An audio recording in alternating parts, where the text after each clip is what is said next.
From incredible views over Disney Adventure World with all its different areas including World of Frozen and the future Lion King land, to the start of the installation of Elsa's Ice Castle on top of North Mountain and a behind-the-scenes testing location with hidden surprises. As development of the Lion King ride continues, there is a lot to talk about regarding what is the biggest project in Disneyland Paris history since its opening.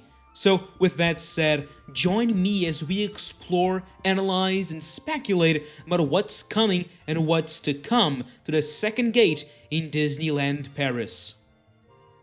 Opening next year, the Disney Adventure World project promises to completely change how we enjoy Disneyland Paris as a whole. It's much more than just a small expansion with a couple of rides. The entire dynamic of that park will change. Thanks to aerial imagery from DLPWorks and others, which are credited down below, we can take a completely different look into the mega construction site that will soon double the footprint of Walt Disney Studios Park, before moving into the last part of the video, which will be dedicated to the Lion King. Let's explore the rest of the park with this incredible vantage point. The new areas of the park are divided into 4, starting with Adventure Way, the large promenade that leads guests from World Premiere Plaza to the lake named Adventure Bay. The street will have its own attractions with different themed gardens. Gazebo Garden, an English-style, secluded and lush area, comes in first. As the name implies, a gazebo can be found here, but everywhere you look, different classic English Disney characters can be seen in the form of bronze statues. Imagineering shared a few images from the installation of these statues, providing us with a much closer look at different details, like the brick floors or a couple of familiar faces. On the other side of the street, we can see the Toy Story Gardens, which is a new direct entrance into Toy Story Playland, themed like the rest of that area. Further on, we come across Rapunzel's Tangled Spin, the first new ride of this expansion. This is a teacup-style attraction recreating the iconic lantern scene from Tangled, featuring beautiful artwork on the ceiling, just like many kinds of lanterns. Earlier this year, Disney announced that a second ride will be added to Adventure Way, in the form of an up-themed flying carousel. Construction of Project Air, as it's called internally, can now commence as the permits have been granted. With them, we also now know more information regarding this attraction. Its covered queue will take about 310 square meters, and the ride will accommodate 64 guests per cycle. That's an estimated hourly capacity of about 950 people, adding some great capacity to this side of the park. The ride area appears to also be slightly elevated, which should help with providing some amazing views of Adventure Way and Adventure Bay that you can't get anywhere else, not to mention the kinetic energy at the end of the street.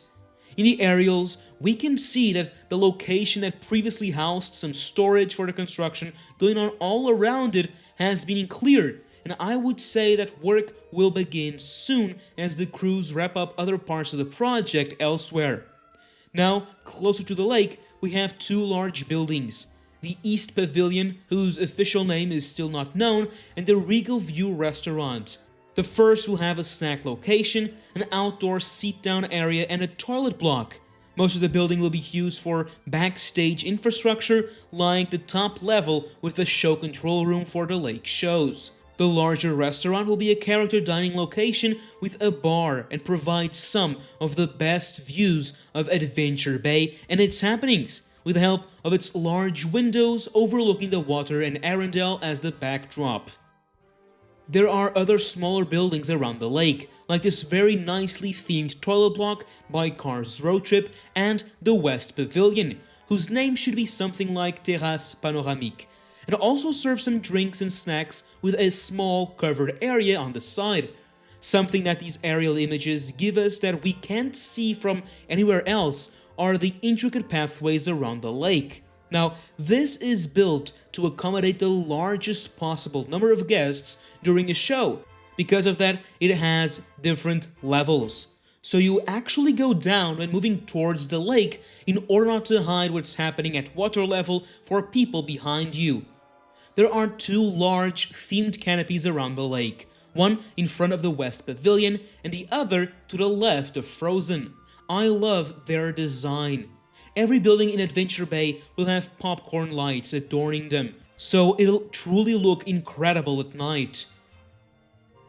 The pathways have received most of their floors and other street elements like lighting and railings, giving us a better idea of how it'll look like once Disney Adventure World opens. In the center of the water is a bit of show infrastructure that will remain there at all times. The main parts are removable and stored backstage. This will allow for views to remain largely unaffected during the day. And later on, the large barges are installed daily.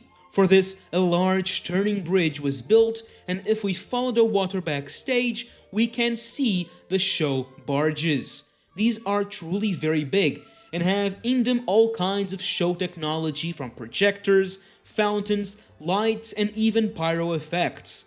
This kind of show isn't new in the parks, as something very similar has always happened in Epcot.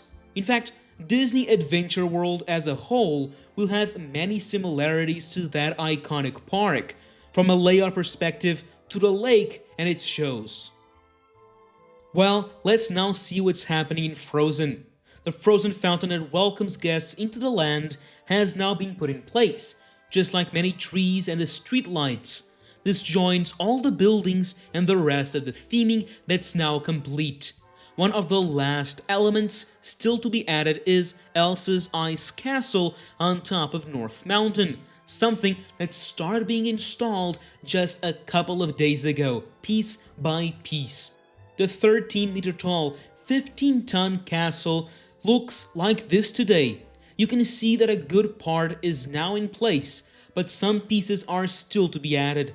This is a major milestone in the construction of this entire project, and seeing it up there is quite amazing. This project really is wrapping up, and in just a few months we'll be able to actually enjoy these spaces. With Frozen looking as good and complete as it does, and with the Ice Castle being one of the major final additions, construction teams will soon move into the next thing, which is Lion King, and so will we. As we can see, it looks like the land where this new themed area will soon rise has been lowered. It's been suggested that this could mean that the show building will be somewhat sunk into the ground to help with sight lines around the park and to reduce the visual impact from outside it. Groundworks are therefore well underway with no signs of stopping. However, the most interesting news to come from this area are a few balloons. Let me explain. Disney often uses different colored balloons to visualize the height of a new structure and its impact around the park. In this case, the red balloons are for the guest-facing structures, such as the facade of the Lion King ride with the Pride Rock overlooking everything at 37 meters and the surrounding mountains. While the white balloons are for the backstage-facing structures like the show building.